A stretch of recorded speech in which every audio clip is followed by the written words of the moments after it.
You look very beautiful. Aww. I'll help you. I bought these flowers for you. Thank you, baby. You're welcome. Let's go shopping. Come over here, baby.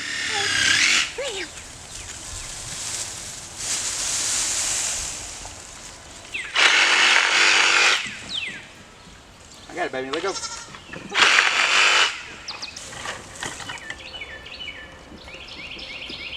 Mom, can we play with the little tiny little goats? You want to go play with the baby goats? Mm-hmm. Okay. Daddy wants to go play with the baby goats.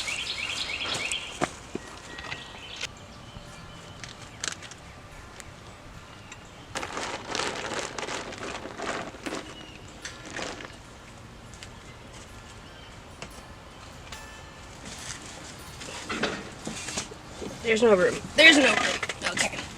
Hi, welcome back to Homestead to Health. My name is Caitlin, and today we start off in my greenhouse. Actually, today started off with chopping down some bamboo and getting it ready so that it can cure and it can rest so that we can use it hopefully in the future in our large garden bed to trellis things like tomatoes and squash and things like that. Right now, that's just kind of the season that we're in, is getting everything ready for the gardening season of 2020. Before I just completely dive in, I did want to make a quick note that I won't be doing the collaboration with the other YouTubers in my area. As much as I absolutely really wanted to do that, just with this current state of things, it was just too overwhelming for me at this point. Which really blows, but it is what it is. I'm also going through a little spell of anxiety right now, which is pretty normal for me. It's what makes my life typical. And I've done everything I needed to do to put up my walls to create this little inner peace for myself. I've staying away from social media, simplifying, things like that. But really what brings me a lot of peace, and if you know me, you know it well, that it's my garden and all things gardening. And so I thought today I would share that piece with you. And yesterday in the mail, I got the last of my seeds for this year. I got a gourd, which I'm really, really, really excited about. This is from Baker Creek. It's called a bushel basket gourd. There's a certain vibe I want in my house, and moving forward I'll be able to help myself do that by making these, or planting, growing, and then curing these gourds to make big bowls, make big mixing bowls. And I just think that's going to be so fun. I'm so excited for it. So I'm really excited for these seeds.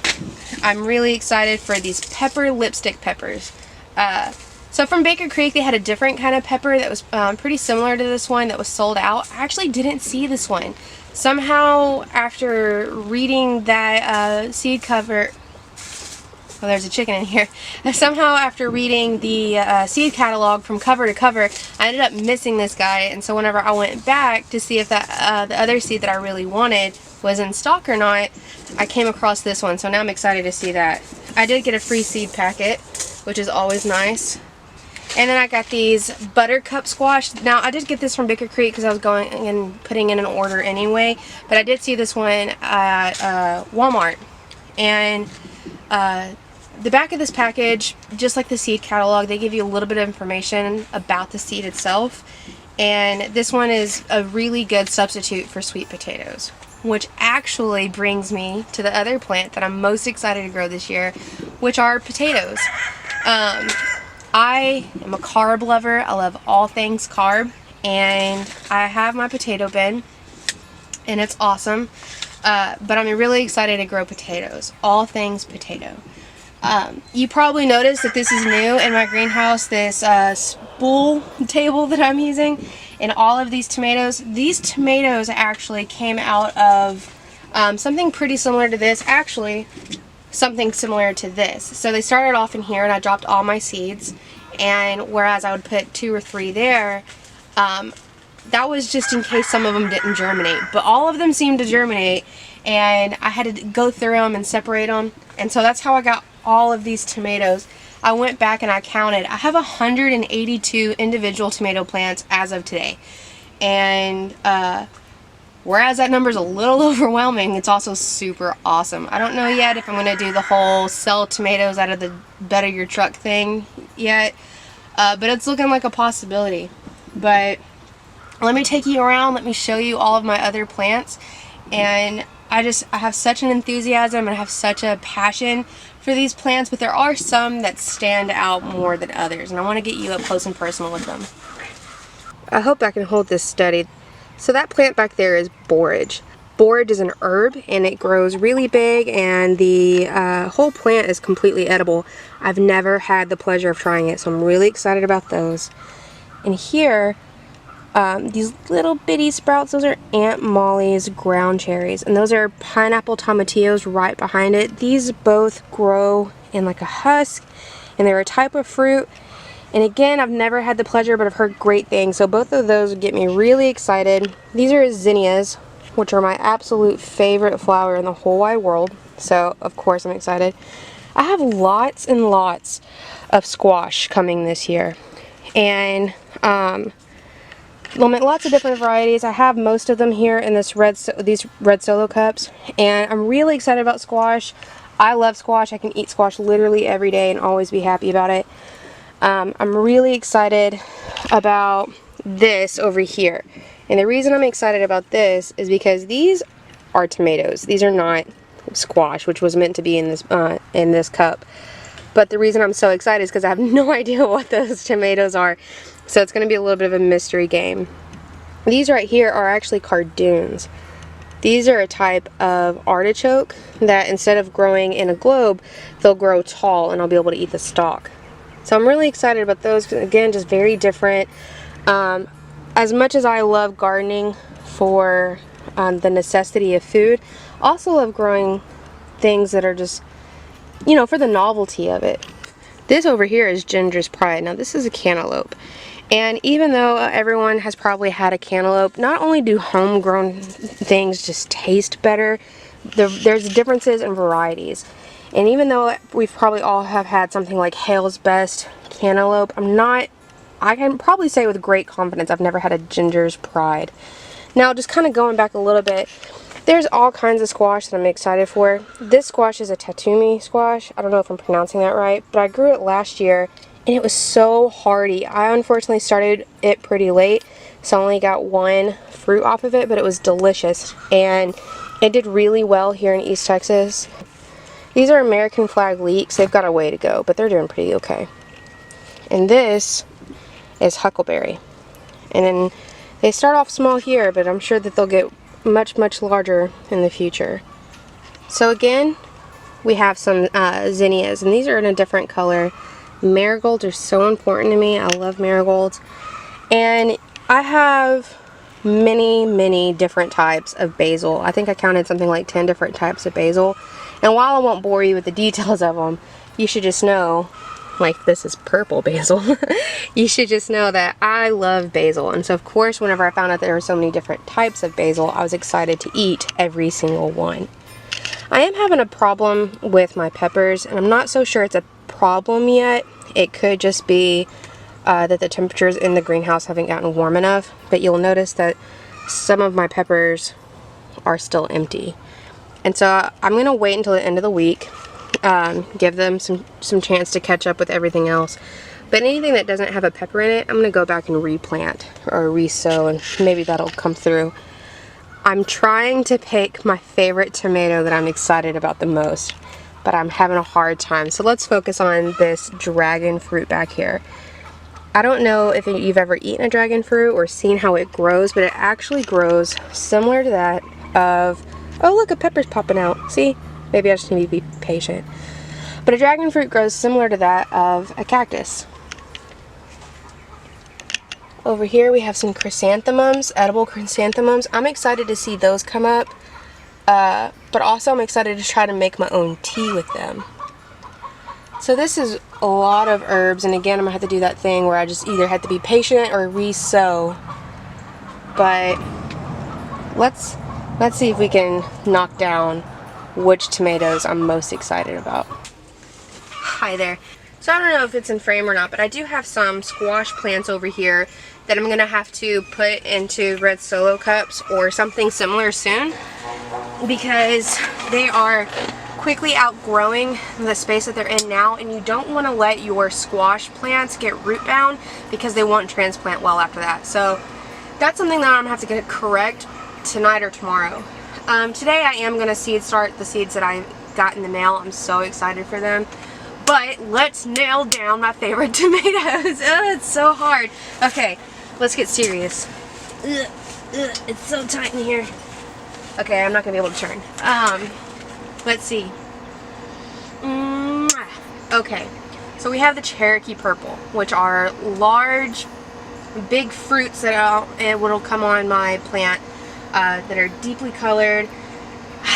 I am excited about those. So you should know something, that there is, you know how there's split households where somebody will really like the Aggies and then somebody else will really like the Longhorns or something like that? We are a split household whenever it comes to tomatoes. I like the very different, you know, pretty on the eyes kind of thing. But my husband, all he wants is just a nice normal red tomato, maybe a cherry tomato. And so his pick is back here, and it's called Bonnie's Best. Bonnie's Best tomato. I think I've got it somewhere in here too. Is a German lunchbox tomato. Those are going to be his favorite. Boring. I'm sure they're great, but boring. I'm really excited. The first one that comes to mind is for the black pineapple tomato. I did get that from Baker Creek as well, and just the way that they described it as like they're most delicious and they're beautiful. They've got this kind of like tie-dye print to them, well, look to them, and so I'm really excited about those. I've got lots and lots of little cherry tomatoes of all different kinds. I've got the ones, the Isis Candy cherry tomato, that's supposed to be the sweetest little cherry tomato. I'm really excited about that. Brad's Atomic Grape grape tomato. I'm really excited about that one. A lot of what you'll see in my garden are foods that I feel like I just have to try. I have to try them. And there's a lot going on here. I have Wapsican peach tomatoes that I got from In My Gardener for 99 cents. I've got the Golden Nugget tomato, which is a gold cherry tomato. Yellow gooseberry tomatoes, which is again a small cherry tomato. I think as I'm saying this, I am finding a theme that I am probably the Bubba Gump of tomatoes, at least here amongst my circle of people. I mean, but tomato. But for the love of tomatoes. I think I'm also finding that there's another pattern that I tend to like smaller tomatoes, whereas my husband likes slicer tomatoes, the big honking ones. And I like them too, as far as being able to process them. But whenever I think of a tomato, I think of a tomato growing in a field. There's a very special tomato scent that they put off. Even if you're just pruning the leaves or brushing up against them, there's like a spicy tomato scent. It's I don't know. If you haven't smelt it, you won't know, but once you smelt it, you'll always know. And so I just think of those tomatoes growing on the vine and going and plucking one and popping it in my mouth, and I think that that's where the love of a cherry and grape tomato really comes from. But some non-cherry tomatoes that I'm really excited that'll come out of my garden are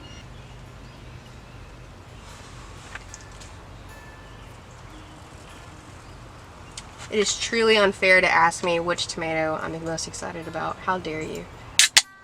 The slicer tomato, I'm gonna put it down like that. The slicer tomato I'm most excited about would probably be my black pineapple tomato. I'm gonna stick with that one. I'm not even gonna think. I'm gonna just keep going. My medium-sized tomato that I'm most excited about will probably be the indigo apple, or, even though technically it's not a medium tomato, I guess it is, the Wapsican peach tomato. The cherry tomatoes, my favorite. Which one is my favorite cherry tomato? My favorite cherry tomato, this is hard. I feel embarrassed. Okay. My favorite cherry tomato that I have coming is not my favorite because I've tried it, but the one I'm looking forward to the most is the Isis Candy cherry tomato. I think that's the one that I'm most excited for. Again though, that was a lot like, I don't know, picking one of my kids out. But Also, I turned around here and I realized that I have a couple of my tomato plants still up there that just weren't to a point where I could separate them. And one is the early Cascade, really basic tomato. Again, that's one that my husband really wants. And the other one is called a Tigerella, and that's a medium tomato. So I'm going to get off of tomatoes because I'm obviously pretty love-struck by them. The only thing in here right now that I'm not saying that I am really excited about, I do have carrots and beets and things like, and beans and things like that that I have to direct sow. I am putting a lot of effort into beans this year. But the other thing that I'm so over the moon excited for are peanuts. Here in the South, peanuts, cotton, and things like that, those are our main crops. And corn, some good crops for us. And in my little loose sandy loam, even though I have to put compost in most of it to help my garden along for the rest of the year, the sandy loam is really good for peanuts, so I'm excited. I'm going to go ahead and plant a couple of these seeds that I got in the mail today. Thank you so much for hanging out with me. Whether it's potatoes or peanuts or tomatoes or anything in between, I just really love being in the garden, and I love being able to share that with y'all. Thank you so much for hanging out with me today. If you haven't already, please subscribe. I've got great things coming up in the future. And I hope that everybody is staying safe and staying healthy. I'll see y'all later.